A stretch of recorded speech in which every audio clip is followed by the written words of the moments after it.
يرجع والدي بكل وكفى بالله شهيدا أشهد أن لا إله إلا الله وحده لا شريك له إكرارا به وتوحيدا وأشهد أن محمدا عبده ورسوله الذي لا نبي ولا رسول بعده اللهم صل وسلم وبارك على نبينا محمد وعلى آله الطاهرين الطيبين وأصحابه أجمعين ومن صار على نهجهم إلى يوم الدين اللهم انفعنا بما علمتنا وعلمنا ما ينفعنا وزدنا علما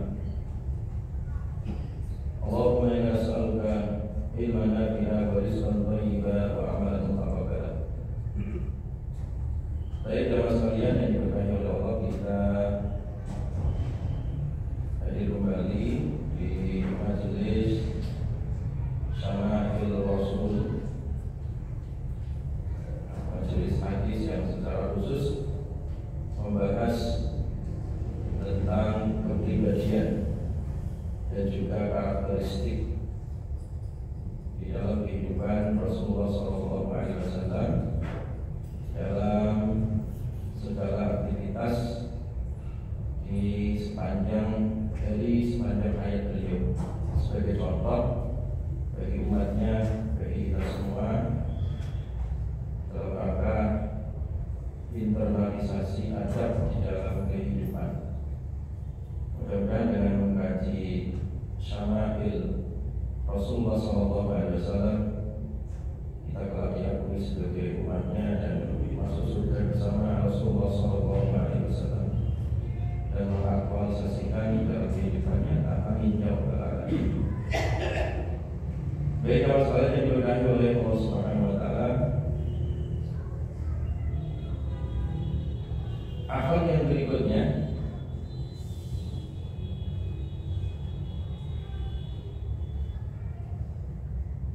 yang dimiliki oleh Nabi SAW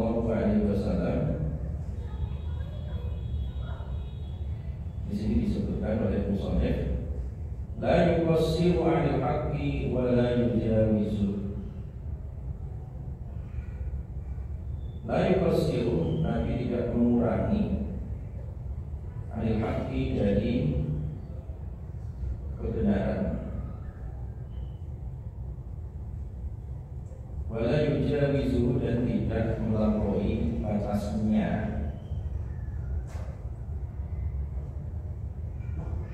Jadi Nabi itu salah satu sifat beliau tidak menyuntak kebenaran. Kebenaran itu tidak dikurangi dan juga tidak dilampaui batasnya. Artinya Nabi itu meletakkan kebenaran itu sesuai dengan porsinya, ya. Meletakkan hak itu sesuai dengan tempatnya.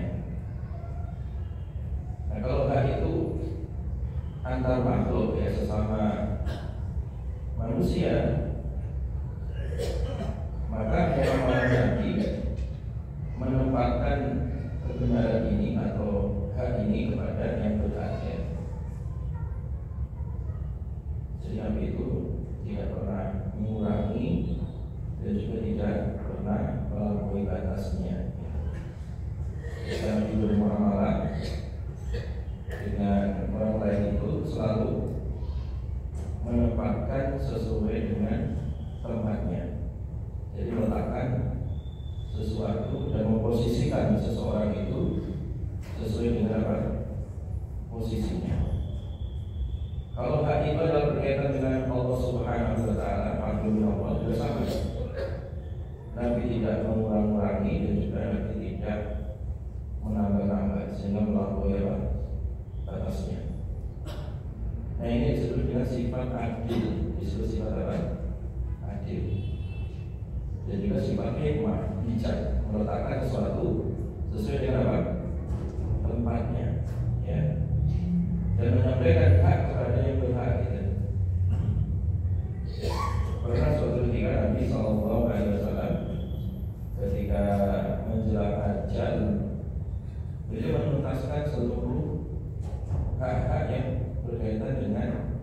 makhluk ya, dengan sesama. Maka Nabi SAW menyampaikan siapa saja di antara kalian para sahabat yang pernah aku zalimi, silakan maju dibalas kezaliman itu. Semua sahabat berdiam. Ada satu sahabat yang memberanikan diri, saya ya Rasulullah. Silakan maju. Nah, ketika maju itu, ya Rasulullah, saya pernah engkau pukul tadi. Kapan? Yaitu ketika suatu saat Nabi SAW sedang membariskan pasukan. Nabi ini kan komando, ya, komando perang. Jadi ketika membariskan bala tentara dari sahabat itu pakai, kalau bahasa sekarang pakai tongkat komando, Nabi pakai tongkat. Nah, tongkat itu ketika diratakan gitu, kalau biasanya tidak lurus dengan tongkat komando itu, otomatis terkena sambaran pada itu tongkatnya mengenai perutku ya Rasulullah, tongkatmu ketika engkau bariskan. Sebenarnya bukan salah Nabi, sebenarnya kan pas namanya komandan itu tidak pasukan dibariskan kalau tidak lurus itu salah dia sendiri sebenarnya. Ya cuma karena barisannya kurang lurus sehingga tongkat itu menghantam perut salah seorang sahabat itu. Terus kamu mau apa? Tuntut balas sebenarnya. Terus Nabi udah siap-siap, silakan. Nah waktu itu kebetulan terkena bagian perut yang kebetulan bajunya terbuka. Saya ingin jika perut terbuka adanya, silakan buka lagi. Nah ketika itu sahabat sudah ibaratnya yang lain itu mungkin greget gitu ya. Mungkin ada orang membalas mau memukul siapa? Nabi. Sahabat yang lain itu udah gregetan gitu ya. Akhirnya dia maju, dikira mau memukul Nabi, ternyata sahabat itu langsung memeluk Rasulullah SAW di peluk. Jadi beliau itu, si sahabat ini memang sengaja melakukan itu supaya kulit beliau itu bertemu dengan kulit Nabi SAW. Itu hanya sekedar siasat si sahabat tadi ya. Tapi Rasulullah telah menawarkan, siapa yang pernah saya zalimi, silakan balas. Ini artinya Pak Nabi betul-betul adalah orang yang sangat adil ya. Dan sedikit pun Nabi tidak pernah menzalimi makhluk manusia, tidak pernah ya. Nabi itu maksud ya. Jadi Nabi tidak pernah menyunat hak seseorang atau melampaui batasnya ya. Jadi tidak pernah melampaui batas. Karena tabiat manusia itu jamaah ya, tabiat kebanyakan manusia itu suka menyunat ya. Ini bantuan masyarakat rakyat kecil, bansos ya. Harusnya sampai kepada masyarakat disunat ya. Disunat dalam artian dikurang-kurangi. Nah, dengan alasan administrasi, dengan alasan macam-macam gitu. Akhirnya tidak sampai kepada yang berhak gitu. Tidak mereka. Atau terkadang manusia itu suka melampaui batasnya ya. Apalagi ketika dia berdebat, apalagi kalau di dalam hatinya itu ada rasa dendam, benci, dengki, itu pasti melampaui batas orang itu. Nah Nabi SAW itu tidak pernah mengurangi hak dan juga tidak pernah melampaui batas dari suatu hak itu sendiri ya. Baik itu hubungannya dengan sesama manusia ataupun hubungannya kepada siapa?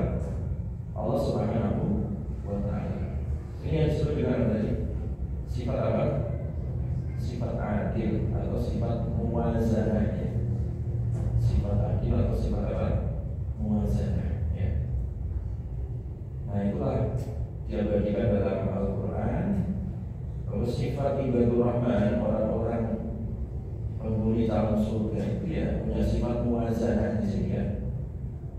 Punya sifat adil, bisa meletakkan, bisa memposisikan dirinya saat bermuamalah dengan orang lain, dan juga saat dirinya bermuamalah kepada Allah Subhanahu wa Ta'ala. Walladzina idza anfaqu lam yusrifu wa lam yaqturu wa kana baina dzalika qawama. Jadi orang-orang yang dipuji oleh Allah sebagai ibadur rahman, ya hamba Allah yang maha penyayang, hamba yang disayangi oleh Allah, ya hamba yang disayang oleh maha penyayang, itu namanya ibadur rahman. Salah satu sifatnya apa? Walladzina idza anfaqu, yaitu orang-orang yang ketika mereka infak, ya, menggunakan hartanya, lam yusrifu, dia tidak israf, melampaui batas, mubadzir. Itu biasa manusia kalau duitnya banyak, itu gaya hidupnya apa? Mubadzir. Jangan kan punya duit, ya. Yang nggak punya duit itu loh gaya. Banyak kasus-kasus dilaporkan seorang menjebol bank demi itu gaya hidup. Seorang melakukan kejahatan ini, setiap hari itu dia dengar itu berita seperti itu. Dia tidak punya, tapi karena untuk gaya hidup yang berlebih-lebihan, akhirnya dia bypass melakukan apa? Kejahatan apa? Kriminal. Itu bukan orang yang beriman sifat seperti itu, ya kan? Jadi orang beriman ketika dia mampu pun, dia tidak apa? Melampaui apa? Batasnya, apalagi kalau tidak mampu, gitu ya. Kalau kaya dia nggak sombong, apalagi kalau miskin. Makanya Allah sangat benci orang miskin sombong dan gitu ya. Nah, itu dibenci oleh Allah Subhanahu wa Ta'ala. Nah, itu basic orang beriman. Nah, si orang beriman tadi itu ketika dia menggunakan sesuatu, dia tidak israf berlebihan, walam yaqturu, dan juga tidak terlalu kikir, gitu. Tidak terlalu apa? Kikir. Nah, wakana baina dzalika qawama. Di antara itu dia pertengahan, muwazanah atau qawama tadi. Muwazanah, pertengahan atau qawama tadi, tegak lurus tadi, itu dia berdiri di antara dua sifat ekstrim tadi. Yaitu sifat apa tadi?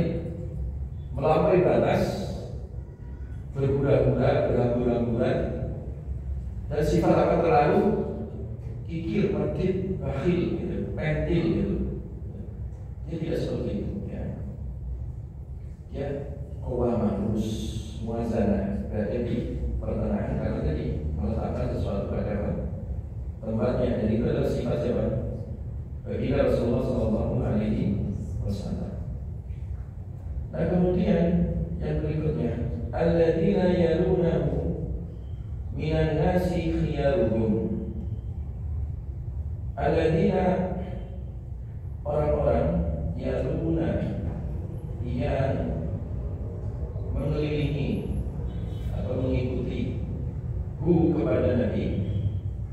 Jadi orang-orang yang di sekeliling Nabi, di sekitar Nabi, pengikut Nabi SAW, minan nasi, dari manusia, khiyaruhum, yaitu adalah orang-orang yang terpilih akhlak mereka. Jadi Nabi itu dikelilingi oleh orang-orang yang khiyar, ya, orang-orang yang terbaik, ya, kader-kader terbaik, ya, generasi-generasi terbaik. Itu generasi siapa? Sahabatnya, sahabat Nabi SAW. Jadi sekeliling Nabi itu orang baik, ya. Jadi Nabi itu orang yang terbaik. Kemudian orang-orang yang bersama Nabi itu adalah orang-orang yang terbaik, khiyaruhum. Nah, itu yang disebutkan oleh Allah di dalam surat Al-Fatihah di ayat penutupnya. Muhammadur Rasulullah walladzina ma'ahu asyidda'u 'alal kuffari ruhamaa'u bainahum tarahum ruk'an sujadan yabtaghuna fadlan min Allahi wa ridwana simahum fi wujuhihim min athari sujud. Muhammad itu utusan Allah. Walladzina ma'ahu, dan orang-orang bersama Nabi Muhammad SAW, itu sifatnya adalah sifat terbaik. Khiyaruhum. Sifat yang pertama, orang yang bersama Nabi. Dan kalau kita ingin menjadi orang terbaik, pengikut Nabi, ya contoh ini, sifat ini. Yang pertama adalah syiddah wal kufar, tegas terhadap segala kekufuran dan perilaku kekufuran dan tokoh-tokoh kekufuran juga. Tegas, ya. Jangan malah lunak di hadapan kekufuran gitu. Jangan malah menjilat tokoh-tokoh kekufuran gitu. Hari ini misalkan di saat dunia Islam terbuka oleh perilaku Zionis Israel yang membabi buta, membantai kaum ibu-ibu, anak-anak, darah mereka setiap titik mengalir, rumah-rumah mereka hancur, bayi-bayi kelaparan, kaum muslimin kelaparan. Ini malah dikunjungi ada 5 orang menghadap Presiden Jawa Israel. Itu gak punya loyalitas itu mereka ya. Itu bukan sifat umat Nabi Sallallahu Alaihi Wasallam. Jadi jangan loyal terhadap tokoh pembantai atau tokoh pencetus kekufuran. Orang Zionis ini kan penjahat paling jahat di dunia ini. Nah, apa itu? Sok sopan, ya, sok kunjung, sok silaturahim, sok perdamaian, menurutnya. Nah, sifat pasal begitu tegas di dalam menghentikan berbagai macam apa? Kezaliman, kekufuran. Tegas. Jiwanya adalah jiwa pejuang gitu, jangan kecundang. Nah, jadi kalau kau ingin jadi generasi terbaik itu asyiddah wal kufar, tegas, ya, dalam mensikapi segala berbagai macam kekufuran, ya, dan tokoh-tokoh kekufuran tadi, ya, itu namanya barok, ya, melepas diri dari segala macam apa bentuk apa kekufuran, ya. Jadi kalau berhadapan dengan kekufuran itu kita tegas, jangan malah menjilat terhadap apa kekufuran, ya. Ya, atau bertukuk lutut di hadapan apa kekufuran, jangan. Itu bukan sifat umat Nabi Sallallahu Alaihi Wasallam. Nah, jadi kalau dihadapkan dengan kekufuran dia tegas. Tetapi kalau sesama muslim, ruhama mereka itu orang-orang penyayang, ya, punya loyalitas di antara mereka. Jadi kalau sesama umat Islam itu menjalin erat apa ukhuwah Islamiyah itu dipegang dengan tali yang kokoh. Jangan malah terhadap sesama muslim ya acuh gitu ya. Tetapi kalau sama orang kafir sok dekat itu jangan, ya. Umat Islam itu kebanyakan tertipu di sana, ya. Umat Islam itu harus memiliki sifat apa tadi? Wala sesama muslim, punya loyalitas, menjaga Islam dan ukhuwah apa? Islamiyah, yang melunakkan hati mereka, takliful qulub, lunakkan, saling melunak di antara mereka. Makanya kalau kita sesama muslim itu rendahkan hati kita, ya, tawadhu'lah, seperti burung yang biasa terbang, dia tak merasa meninggi. Nah, kemudian ketika dia di hadapan sesama, lipatlah itu sayap yang biasa meninggi, lipatlah itu sayap. Seperti burung yang turun dari terbang, dia turun ke bumi, dia melipat sayapnya. Seperti itulah kita sesama kaum muslimin, takliful qulub, ya, hatinya saling melunak, gitu, ya. Lunakkan hati. Jangan malah saling angkuh, jangan egois, ya. Jangan malah menjauh dari jamaah kaum muslimin, ya. Takliful qulub, ya, takliful fikrah, ya. Jadi saling melunakkan, menyatukan, ya, mencari titik temu dari sisi fikrah pemikirannya, ya. Ya. Takliful harokah, demikian juga saling bersama di dalam pergerakan dakwah, ya, pergerakan membangun umat, ya, pergerakan memberdayakan ekonomi umat. Bersama-sama kita menyiapkan, ya, dan juga generasi umat Islam untuk memimpin politik bangsa ini. Begitu umat Islam itu punya loyalitas terhadap kaum muslimin, ya. Rahmah bainahum. Ya. Makanya dicontohkan itu orang-orang yang bersama Nabi, sahabat Muhajirin dan Ansor itu adalah generasi terbaik karena tadi saling punya loyalitas. Nah, orang Arab itu adalah orang yang paling rasis di dunia waktu itu, ya, paling rasis. Karena kesukuan di antar rasnya, suku itu saling dendam, saling menjatuhkan. Maka kerjaan orang jahiliyah itu angkat senjata. Kenapa? Filosofinya bayi-bayi perempuan dikubur-kubur. Karena mereka nggak mau menanggung beban, nanggung aib, ya. Karena perempuan itu nggak bisa angkat senjata. Nah, filosofi hidup orang-orang jahiliyah itu adalah perang antar suku, rasis mereka itu. Ya. Tetapi dengan ajaran Rasulullah SAW mendatang dari Mekah orang-orang muhajirin yang terusir, ya, di fuqara'il muhajirin alladziina ukhriju min diyarihim wa amwalihim. Disebutkan oleh Allah SWT itu digambarkan bagi orang-orang yang fakir, ya, terusir dari negeri mereka, yaitu Mekah. Dia datang dari Mekah, orang-orang itu punya suku masing-masing. Nah, di Madinah juga orang punya suku masing-masing. Ya, dia datang minta suaka, datang ke Madinah. Itu disambut, ya. Jadi sekat-sekat kesukuan tadi, ras, ego itu semua diletakkan dan dijunjung tinggi apa tadi? Persaudaraan apa? Kaum muslimin dijunjung tinggi. Ukhuwah Islamiyah. Sehingga Allah mensifati orang-orang Ansar itu yang menolak kaum Muhajirin. Walladzina tabawwa'u ad-dar wal iman min qablihim yuhibbuna man hajara ilaihim wa la yajiduna fi sudurihim hajatan mimma utu wa yu'thiruna ala anfusihim walau kana bihim khassasah. Orang yang menempati kota Madinah itu, ya, ada sahabat siapa? Ansar, ya. Mereka beriman, ya. Mereka merindukan sebelum sahabat masih datang itu, hati mereka sudah menyambut itu, ya. Dan mereka tidak ada rasa pamrih, ya.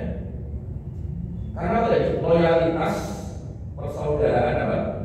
Sesama muslim, ruhamau bainahum, saling menyayangi, ya. Dan tidak ada kepentingan. Kadang itu orang bersaudara itu ada kepentingan, kan? Kepentingan sama-sama satu daerah, kepentingan sama-sama satu marga, ya. Kepentingan struktural dalam satu kantor, kepentingan karena teman bisnis. Jadi ikatan persahabatan seperti ini itu nggak lama. Kalau udah pensiun ya sudah hilang gitu, nggak ada bekasnya. Bukan itu persahabatan Muhajirin Ansor. Itu persahabatan yang sifatnya pragmatis, berdasarkan apa tadi? Kepentingan pribadi atau kepentingan apa tadi? Kelompok. Nah, kalau Nabi mempersahabatkan Muhajirin Ansor itu kepentingannya adalah untuk mencari ridho Allah dan Rasulnya. Sehingga katanya jibril Nabi suduri hajat mimma utu. Sahabat Ansor itu nggak ada pamrih kepentingan dari apa harta yang mereka sumbangkan untuk kaum Muhajirin. Sampai sahabat Ansor itu saking sayangnya terhadap Muhajirin, ada seorang sahabat datang Muhajirin ke Ansor, silaturahim, ya. Sahabat Ansor ini punya beberapa petak kebun kurma. Dia mengatakan kepada saudaranya, kalau kamu mau, itu garam itu, kebun kurma itu sebagai sumber pencarian rezekimu di Madinah, ya. Sampai saking sayangnya karena Muhajirin itu kebanyakan hijrah tidak bawa istri, ya, tidak bawa apa? Istri. Nah, sahabat Ansor menawarkan istri, ya, menawarkan apa?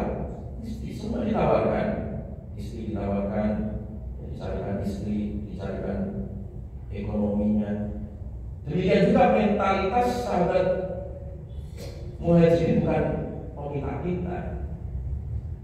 Mereka mengatakan apa? Tulanya langsung. Terima kasih, tunjukkan aku pasar saja. Mana pasar katanya? Nah, ini orang level sahabat Abdurrahman bin Auf ya. Tunjukkan pasar. Dia mau apa? Berusaha ya. Banyak orang cari suaka atau kan banyak minta terus ya. Itu kan mentalitas orang Muhajirin. Tunjukkan pasar ya.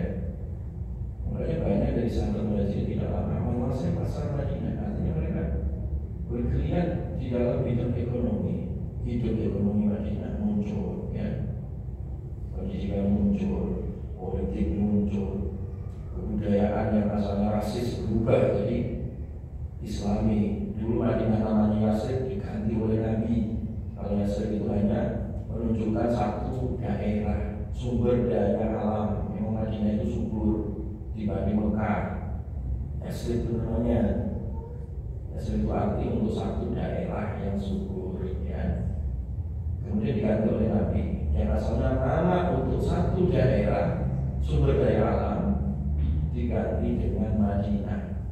Diganti nama itu untuk menunjukkan sumber daya manusia. Karena untuk apa membangun alam, sumber daya alam? Kalau manusianya goblok ya kan? Hutan kita banyak. Yang rusak hutan itu siapa? Orang hutan bukan? Bukan. Orang hutan itu nggak akan merusak hutan, nggak ada sejarahnya. Surat kabar atau berita orang hutan merusak hutan nggak pernah ada di dunia ini, betul nggak? Tapi terkadang ahli hutan yang rusak hutan itu saking rakusnya hutan dihancurin. Ya, pusat jantung paru-paru dunia kita ini ya dirusak. Ya, gara-gara kepentingan satu perusahaan, kepentingan satu orang atau dua orang. Kenapa? Sumber daya alam bisa rusak dengan SDM, sumber daya manusia yang goblok. Maka cara Nabi adalah yang dibangun dulu siapa? Sumber daya manusianya itu.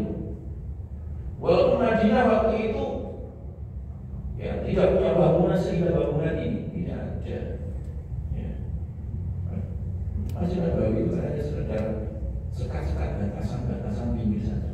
Kosong blok tengahnya itu nggak ada atap. Ada atap itu karena untuk di pojok-pojok situ hanya untuk naungan bagi sahabat Muhajirin yang nggak punya rumah yang tidurnya di masjid yang disebut dengan asal Sufa. Jadi makanya Nabi kalau sholat zuhur ada dimundurkan sedikit karena saking panasnya. Kita tahu Madinah itu berapa kalau zuhur? Apalagi kalau musim sesuai yang panas, musim derajat yang kemarin itu bisa 50 derajat ya. Sama 45 derajat. Yang boleh kerupuk itu matang ya. Enggak ada atapnya, tapi Nabi membangun peradaban dari situ. Dari SDM sumber daya manusia baru bisa mengelola sumber daya apa? Alam gitu. Ini konsep Nabi ya. Jadilah generasi apa tadi? Terbaik ya. Ruhana rubina. Taruh gunungkan suci aja. Kamu lihat mereka itu budaya yang dibangun mereka itu adalah rukuk dan sujud. Budayanya adalah rukuk dan sujud ya. Jadi budaya sholat itu hidup di tengah-tengah masyarakat gitu. Karena satu komunitas ketika mereka menghidupkan sholat, menjadikan rukuk sujud ini sebagai kekuatan vertikal, hablum minallah, ya kan, menjaga hubungan dengan Allah. Ini akan muncul apa? Kekuatan mental, akidah kuat, mentalitasnya kuat, karakternya terbangun, akhlaknya juga menjadi baik kan itu. Kalau memang dia rukuk sujudnya menjadi sebuah apa? Budaya, kebiasaan gitu. Rukuk sujud ya. Nah jadi kalau orang itu mulai acuh atau mulai tidak peduli dengan salat ini, rukuk sujud. Jadi membangun manusia, membangun bangsa itu yang paling utama diperhatikan adalah budaya rukuk dan sujud. Oleh satu negara kalau memberi perhatian terhadap masjid, terhadap masyarakat rukuk sujud, itu akan menjadi baldatun thayyibatun wa rabbun full kan gitu, rukuk sujud. Nah, yang tidak peduli atau acuh terhadap rukuk sujud ini, yang terjadi apa? Kerusakan. Wakhalafa min ba'dihim khalfun adza'u shalah. Ketika generasi satu komunitas atau masyarakat, kalau sudah adza'u shalah, mereka menyia-nyiakan, tak peduli itu sholat, tidak ada perhatian, tidak ada program khusus, ya. Orang ada nggak wali kota, gubernur yang punya program perhatian terhadap sholat misalkan? Nah, ini harus dipilih, ya. Punya perhatian terhadap masjid, ya. Jangan malah dipilih pemimpin yang anti dan jauh dari masjid, itu rusak itu, ya. Quran mengatakan begitu. Kata Bausya, artinya yang terjadi budaya syahwat, budaya baru dan budaya bawah perutnya gitu, akhirnya terjadi kerusakan, kegaduhan di tengah-tengah masyarakat, ya kan? Tatanan sosial tidak akan jalan, ya. Kesalahan sosial terhambat kan begitu. Nah, ini budaya. Kalau memerlukan sujud, ya. Ya utama nafas kami Allah ibadah. Jadi kamu akan lihat juga ini orang-orang yang sekitar Nabi itu adalah hidupnya, orientasinya itu mencari, ya, anugerah dari Allah dan juga mencari ridhonya Allah Subhanahu wa Ta'ala. Jadi orientasi hidupnya itu bukan materialistik, ya. Sekarang ini kan paham materialistik itu banyak masuk di lembaga-lembaga kampus, di sekolah-sekolah, ya. Budaya-budaya materialistik menghalalkan segala cara demi kepentingan sementara, ya kan?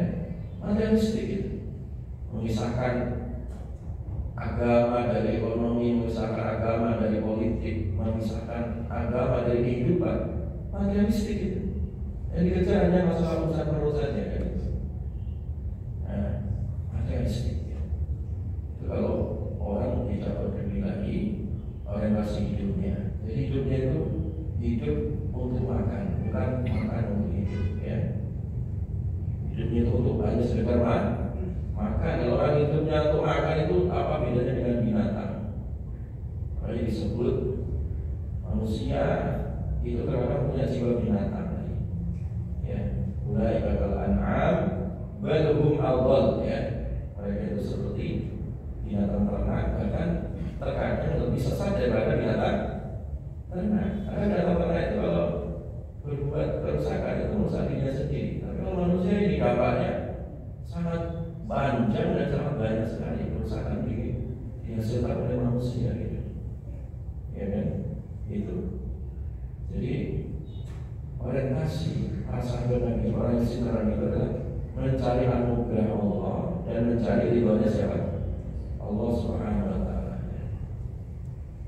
Simahu fi wujuhihim min athari sujud. Nah, simbol mereka, tanda mereka itu ada di wajah mereka. Jadi ada bekas sujud di situ, ada bekas sujud. Maksudnya apa? Apakah sujudnya hitam? Tidak, ya. Bekas sujud yang dimaksud adalah dia setelah melakukan rukuk sujud, hubungan secara vertikal dia sholat, ada dampak positif terhadap perilakunya. Dari kegiatan rukuk sujudnya tadi itu berdampak hatinya lembut, ya kan? Bahasanya santun, ya kan? Akhlaknya peduli, ya kan? Punya sifat simpati, empati, ya kan? Tidak mudah dendam, mudah berbagi, dermawan, tidak kikir. Itu namanya bekas apa? Rukuk dan sujud. Makanya sholat itu punya bekas, nantinya jadi lembut. Dan juga bisa meninggalkan maksiat, karena sholat itu tanha anil fahsya'i wal munkar. Sholat itu bisa mengendalikan diri kita agar tidak terjatuh pada perbuatan fahsya, keji, dan perbuatan mungkar, ya. Jika orang yang sholat itu nggak akan korupsi, nggak akan bohong, ya, nggak akan menipu, ya kan? Orang yang sholat itu kalau sholatnya benar, rukuk sujudnya benar, dia mau bekas, dia akan dermawan, sifat kikirnya dihilangkan, dia tidak akan memarah, karena sholat melupakan hatinya, sehingga dia memaafkan. Ini namanya bekas apa? Sujud itu berdampak terhadap akhlak sosial, terhadap akhlak apa? Sosial. Itulah orang-orang terbaik yang berada di sekeliling zaman Rasulullah Shallallahu Alaihi Wasallam. Ya. Afdaluhum indahum a'amuhum nasihatan. Orang yang paling baik di antara mereka. Jadi orang yang di sekeliling Nabi itu semua generasi terbaik, berlomba-lomba dalam kebaikan. Ya, makanya sahabat itu pertanyaannya bermutu, ya. Ya Rasulullah, dullani ala amalin. Ya Rasulullah, tunjukkan aku satu amal. Bila amiltuhu, ketika aku kerjakan, ahabbani Allah, aku dicintai oleh Allah, wa ahabbani an-nas, aku juga dicintai oleh manusia. Jadi pertanyaan itu bermutu, jemaah. Pertanyaannya apa? Bermutu. Nggak ada pertanyaan-pertanyaan yang nggak bermutu. Tanya tentang sembako, tanya tentang urusan perut tidak. Ya, urusannya adalah urusan yang lebih tinggi daripada urusan sembako atau urusan perut. Ya. Pertanyaannya apa? Masalah moralitas, ya Rasulullah. Itu juga satu amal kalau aku kerjakan, aku cintai Allah, aku cintai manusia. Iya kan? Ini kan usaha kebaikan itu. Maka kata Nabi, izhad di dunia, kamu zuhudlah dalam urusan dunia, ya. Jadi izhad di dunia, yuhibbuka Allah, kamu akan dicintai oleh Allah. Enggak rakus, enggak tamak, ya.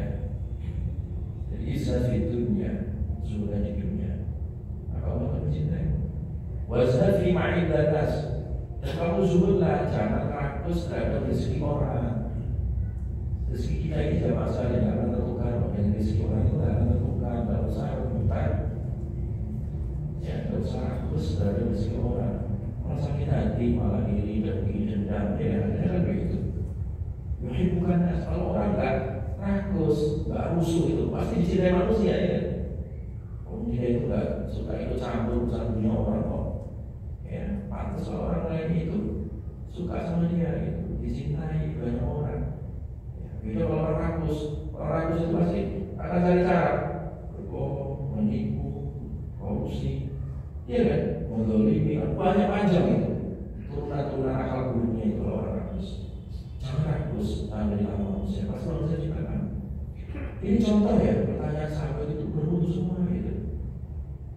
Mereka ingin jadi generasi khiyar, ya, khiyar hukum, ya kan.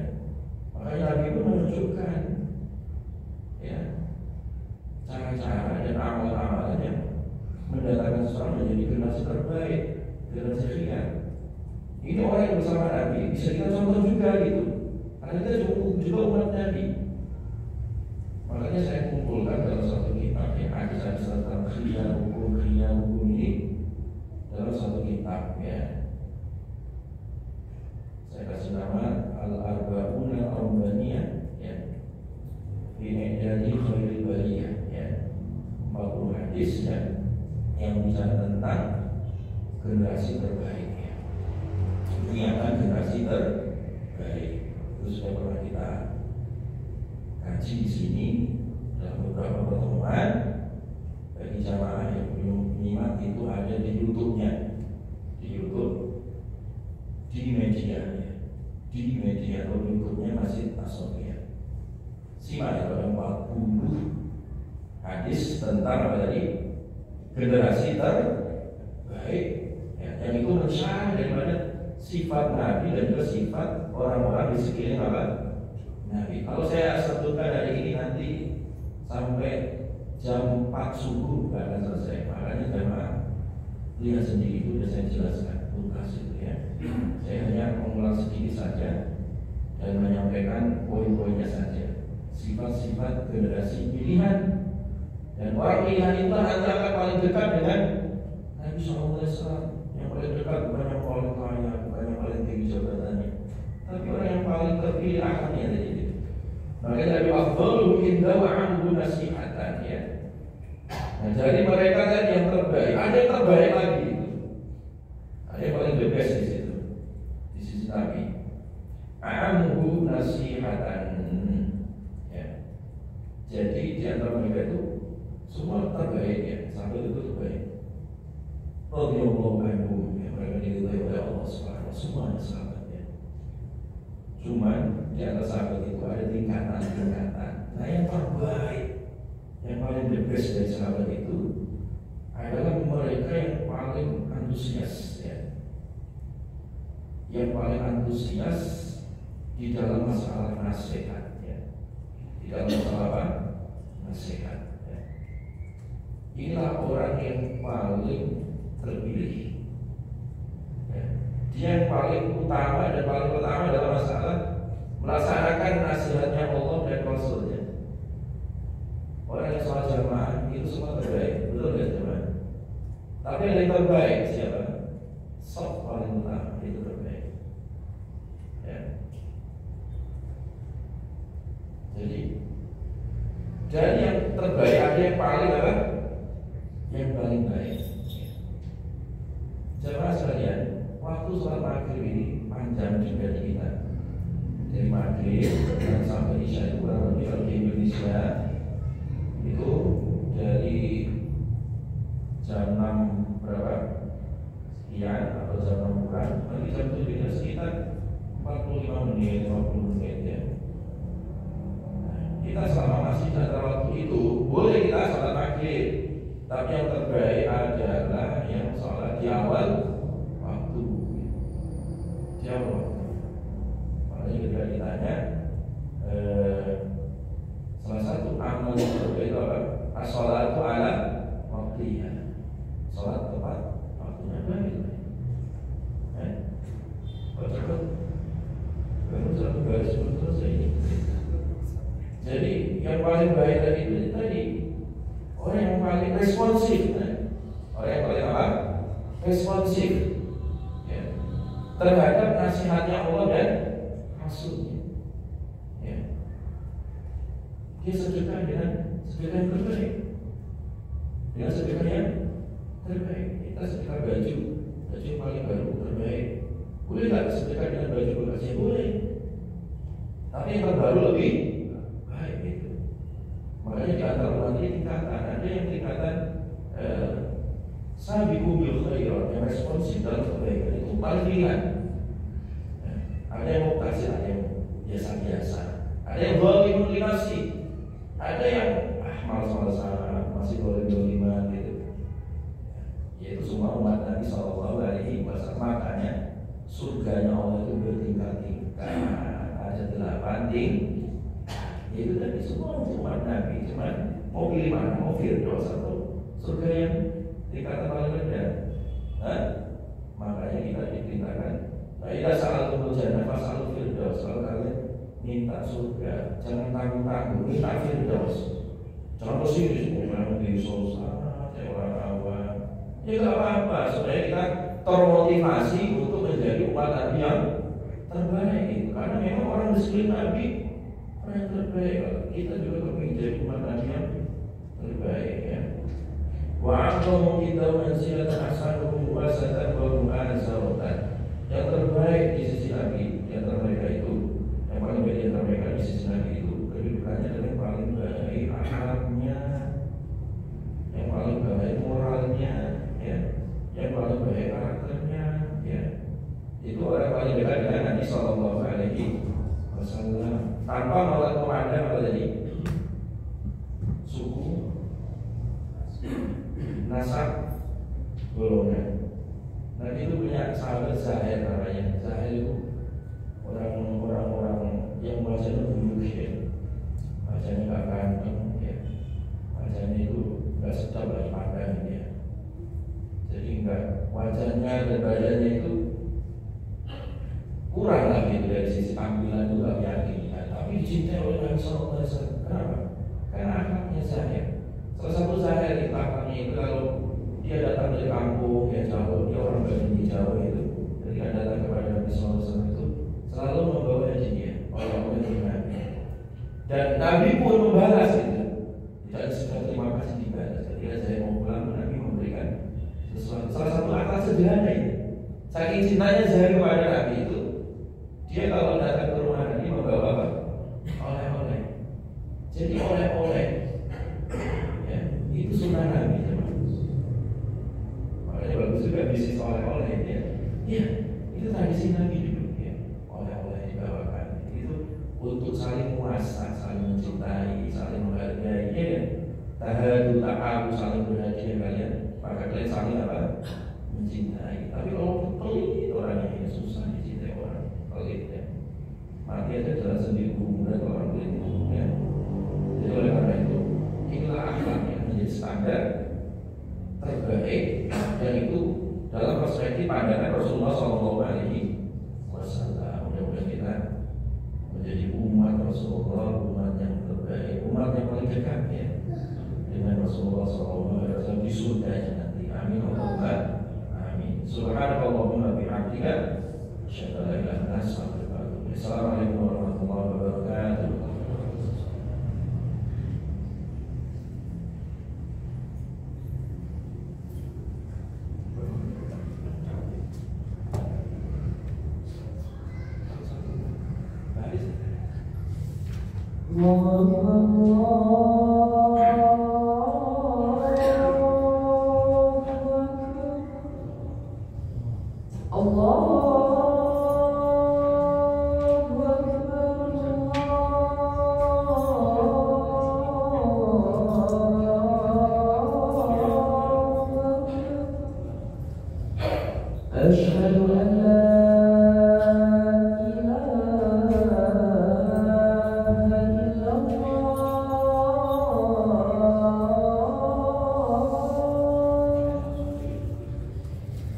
أشهد